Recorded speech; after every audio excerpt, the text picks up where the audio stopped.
Well, the Zambia Revenue Authority did intercept two trucks carrying 80,000 liters of ethanol. Now, this ethanol was packed in, as you've probably seen, is that each container has got 1,000 liters. So we're talking about uh, 40 containers on each truck. So two trucks carrying together carrying 80 containers of ethanol, that is 1,000 liters in each container. And the total revenue that could have been lost from this smuggling scam by the smugglers is about 3.1 million kwacha. And basically what happened is that the importers brought in the trucks with a declaration that what they were bringing into the country was hydrogen peroxide and silver. But upon physical inspections and document verification, it was discovered that actually the consignment was ethanol. We have also gone into what we call the customs to customs data exchange, including agreements with our counterparts in different countries. We managed to retrieve the documents, and it was actually proven that these goods were ethanol and not hydrogen peroxide as declared by the importer. And ethanol is highly sought after in the manufacturing of excisable commodities or goods, such as it is alcohol in its own format.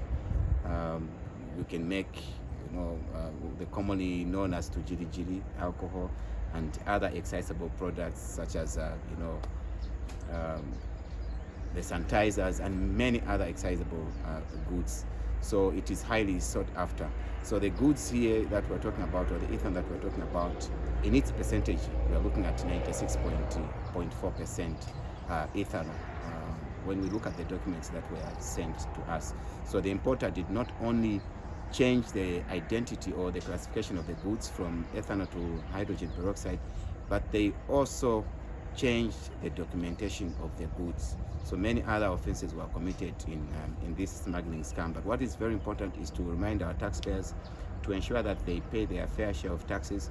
We are all talking about government, providing different services to the citizenry, such as the provision of free education, good schools, health facilities, increased constituency development fund allocation, and many other socio-economic amenities that we all want as a citizen.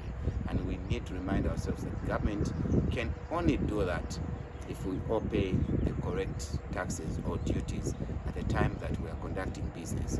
As an authority, we put a lot of measures. We're working with different agencies to ensure that illicit trade is kept and brought to an end. As a matter of fact, one thing that needs to be noted is that illicit trade also distorts local competition. It distorts our economy, because now you have unfair competition resulting from those that are trading without paying taxes against those that pay taxes. So we need to ensure that there is fair competition in our economy, but more so important, let us ensure that everyone does the right thing through the payment of taxes.